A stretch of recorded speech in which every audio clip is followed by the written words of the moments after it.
Hi friends, రోజు ఒక video పెట్టాలని అనుకున్నాను. అందుకని ఈరోజు ములగ ఆకు పచ్చడి ఎలా చేయాలో చెప్తున్నాను. అంతేకాకుండా ఒక టిప్పు, బూరెలు వంటకం ఈ 3 కలిపి పెట్టానండి. మీకు ఇందులో ఏదో ఒకటి ఉపయోగపడుతుందని నా ఆశ. ప్లీజ్ చూడండి, లైక్ చేయండి, షేర్ చేయండి అండ్ సబ్స్క్రైబ్ చేయండి. ఇప్పుడు నేను ములగాకుతో పచ్చడి చాలా చాలా టేస్టీగా వస్తుందండి. దీనికి మామూలుగా పోపేసుకుని మిరపకాయలు, మినపప్పు, శనగపప్పు మామూలు పోపు ఉంటుంది కదా, ఆ పోపు వేసుకొని ఇవి అన్నీ వేయించాను. వేయించాక అది తీసేసి వేరే డిష్లోకి మార్చాక అదే మూకుడులోని ఒక్కసారి తడిపోయే వరకు ములగాకులు వేయించాను. ములగాకులు వేయించేశాక ఆ ములగాకు వేయించేసి అందులోని 2 చెంచాలు పుట్నాల పప్పు, అంటే వేయించిన శనగపప్పు వేశాను. తగిన ఉప్పు వేసి రుబ్బేశానండి. అంతే. ఎంత టేస్టీగా ఉందో పచ్చడి. దోశల్లో తిన్నాం మేము ఈరోజు. చాలా బాగుంది. చూశారు కదా, అదిగో ఆ పొడి ఆరే వరకు అట్లా వేశానన్నమాట. ఎందుకు ఇన్ని త్వరగా అన్నీ చెప్పేస్తున్నాను అంటున్నారా? చిన్న వీడియో కదా, అందుకని చకచకా చెప్పేస్తున్నాను అనమాట. అయితే మునగాకు ఏ కాలంలోనైనా మంచిదే. పర్టికులర్లీ ఇప్పుడు చక్కగా ముసురుగా ఉంది కాబట్టి ముసురు టైంలోని ఈ మునగాకు తినడం వల్ల కీళ్ళు నొప్పులు అవి రాకుండా ఉంటాయంట. అందుకని చెప్తారు. ఆషాఢ మాసంలో ఎలాగ తిన్నాం కదా మనం. ఆషాఢ మాసంతో పాటు ఇప్పుడు కూడా ఆషాఢ మాసం అంతా ఎండలతో చంపింది. ఇప్పుడే కాస్త ముసురు పట్టింది కదా, ఈ ముసురులో తినడం వల్ల ఆరోగ్యానికి మంచిది, మంచి రెసిస్టెన్స్ పవర్ పెరుగుతుంది అంటారండి. అందుకని నేను మునగాకు పచ్చడి చేశానన్నమాట. మునగాకు పచ్చడే కాదండి, మునగాకు కూరలో, మునగాకులో పొడులు ఇవన్నీ చేస్తుంటాను నేను. అవన్నీ ఇంకొకసారి పెడతానమాట. అదిగో 2 చెంచాలు పుట్నాల పప్పు వేసానమాట. వేసి దాంట్లో చక్కగా వేయించి పచ్చడి చేసానండి. ఇదిగో దోశల్లోకి ఇలా సర్వ్ చేశాను మా వారికి.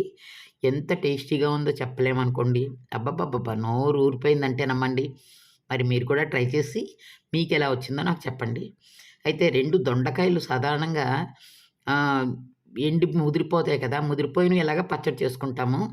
కానీ దొండకాయలు అలాగా కాకుండా క్రాస్గా కట్ చేసి కొంచెం అటు ఇటుగా చేస్తే కూర మెత్తగా ఉడుకుతుందండి. సాధారణంగా మనం 4 ముక్కల్లాగా చీల్చడమో లేకపోతే అడ్డుగా కోయడమో చేస్తాం కదా, అలాగా కాకుండా కొంచెం క్రాస్గా కట్ చేస్తే కారం బాగా పట్టి చాలా రుచిగా ఉంటుందన్నమాట కూర. సాధారణంగా దొండకాయలంటే రౌండో కూరో చేస్తారు, కానీ ఇలా క్రాస్గా కట్ చేసి చూడండి, నిలవ కూడా ఉంటుంది. దొండకాయలు సాధారణంగా నిలవ ఉండాలి అంటే కూడా ఇలా కట్ చేసి పెట్టుకుంటాను నేను.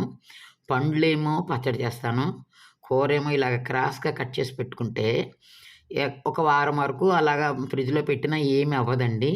కానీ ఇలా క్రాస్గా కట్ చేసుకుని కాస్త గాలికి ఆరనిచ్చి ఒక గిన్నెలో పెట్టుకోవాలన్నమాట. ఇది నేను దొండకాయలు కోసే టిప్ అనమాట. ఈ టిప్ మీకు అందరికీ ఉపయోగపడుతుందండి. ఎందుకంటే దొండకాయలు సాధారణంగా సీజన్లోనే దొరుకుతూ ఉంటాయి. అప్పుడప్పుడు లేకపోతే మనకి విడిగా దొరకనప్పుడు ఇలా చేసుకుని చక్కగా పెట్టుకోండి. ఇక నేను పూర్ణాలు బూరెలు చేశాను. పెసరపప్పు నానబెట్టి ఇగో ఇలా రుబ్బుకొని ఇలా ఇడ్లీలాగా పెట్టానండి. ఫస్ట్ ఇడ్లీ చూడండి, ఇదిగో అట్లా ఇడ్లీలా పెట్టానమాట. అది అయిపోయాక తీసి దాంట్లో పంచదార, కొబ్బరి కూరు వేసి ఇలా చక్కగా మెత్తగా చేసేసానమాట. ఇలా మెత్తగా చేసి దాంట్లో పంచదార వేసాను, కొబ్బరి కూరు, కొంచెం యాలక పొడి కూడా వేసేసానండి. చూడండి ఎలా కలిపేసాను. అలా కలిపి చాలా క్విక్గా చేసేసానమాట ఈరోజు.